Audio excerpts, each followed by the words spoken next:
looked me dead in the eye and said, "I have a date tonight." I smiled and said, "So do I." She didn't see that coming, and just like that, the game changed.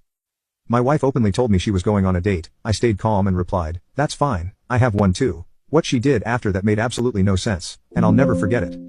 "My name is Ethan." The air in the room still before she even spoke. She leaned against the kitchen counter with a glass of wine in hand, wearing that expression she used when she wanted to be seen as unbothered. A cool smirk tugged at the corner of her mouth. Then she said it. "I have a date." There was a pause just half a second too long, like she expected me to flinch, but I didn't. I smiled calmly, deliberately, then I set my glass down, looked her square in the eyes, and said, "Funny.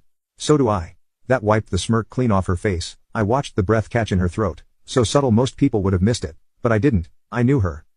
I knew how carefully she played these games, and more importantly, I knew when her game had just flipped on her. For a moment, she stood frozen, blinking like she'd misheard me. I kept my tone level. No heat, no bite. That was the trick. You don't win these little emotional chess matches by shouting. You win by staying absolutely maddeningly calm. She tilted her head, still trying to regain her footing. "Oh, really?" "Yeah," I said simply. "Tomorrow night." She opened her mouth, maybe to throw out a snarky comeback, but nothing came. Instead, she nodded slowly, like she was trying to convince herself she was still in control.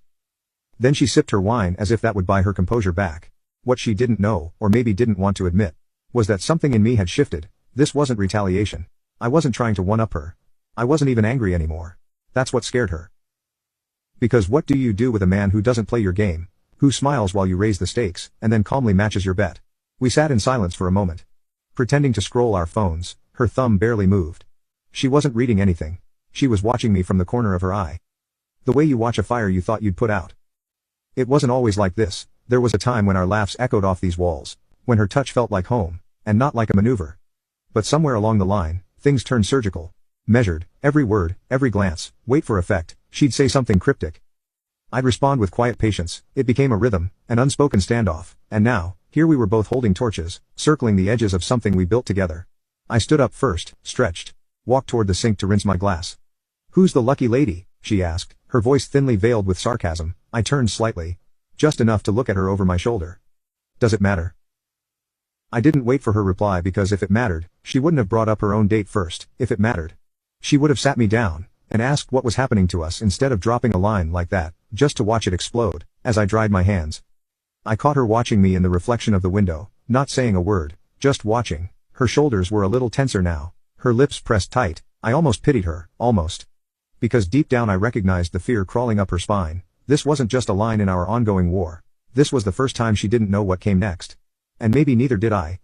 But I knew one thing for sure, whatever this was, wherever it was heading, I wasn't going to blink first. It's strange how a bookstore can feel like a sanctuary, when the rest of your life's a battlefield. The next day, I left the apartment without a plan, no destination, no agenda. Just the weight of a house that didn't feel like home anymore.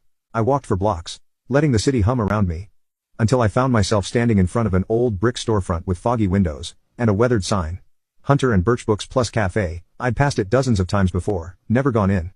But something about the quiet warmth behind the glass pulled me in that day. Inside, it smelled like old paper and cinnamon. A soft jazz record played from a turntable in the corner. People were scattered between aisles and armchairs, noses deep in stories they'd chosen over real life. And for the first time in weeks, I let myself exhale. I walked past a table of staff picks, grabbed a novel I didn't recognize, and headed to the cafe in the back, ordered a black coffee, no cream, no sugar. Just something bitter to match the taste in my mouth these days. The barista smiled as she handed me the mug. She looked like someone who belonged in a place like this, effortless, calm, grounded, hair pulled back in a loose bun, sleeves rolled up. No fake cheer in her voice, just present. "You look like a man in need of a quiet corner," she said gently, nodding toward the window seats. I half smiled. "That obvious. Pain always is," she replied without pity. I found a seat and let the silence wrap around me. For the first time in a long time, I didn't have to perform, didn't have to guard my words. The air felt different in here, not charged, not thick with tension like back home, just still. The pages of the book blurred. I wasn't really reading, my eyes were moving, sure, but my mind was replaying that moment. Lauren, wineglass in hand, saying those three little words like she was announcing the weather. "I have a date." I could still hear the pause that followed. Could feel the air stiffen like it was waiting to see who'd make the next move. And how I'd smiled. Not because I didn't care, but because I finally realized I had a choice in how much of me I was willing to lose. I took a sip of coffee, and looked out the window. Couples walked by, holding hands. Strangers laughed about things I'd never know. Life moved on out there, even when mine had stalled. Refill. I looked up, it was her again, the barista. Sure, I said, sliding the mug toward her.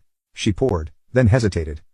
Sorry if this is too forward, but whatever's sitting on your shoulders, it's heavy, you might want to put it down for a while, just while you're here. I nodded. More grateful than I could say. I'll try, I admitted. Even if just for a chapter or a coffee or the space between heartbeats. The second time she spoke to me, it wasn't with a smile. It was curiosity, soft but honest, that carried her voice. I'd been sitting in the same chair for nearly an hour, nursing my second cup of coffee. Still pretending to read. My eyes flicked back and forth across the page like they were on autopilot. But nothing was sticking. She approached quietly, wiping down the table beside mine with a cloth that smelled faintly of lemon. I didn't look up, but I felt her presence. The way you notice someone looking at you when your back is turned. You look like a man trying to forgive someone. I finally lifted my gaze. She wasn't being invasive. There was no judgment in her tone, just observation. Like she'd seen enough people pass through this cafe to know the shape of regret, when it sat in front of her. I studied her for a moment. Her name read Maggie, simple name, honest, like her eyes. I gave a small laugh, not because I thought it was funny, but because the truth of it hit harder than I expected. Yeah, I said, that obvious. She shrugged, settling on the edge of the opposite chair, careful not to intrude.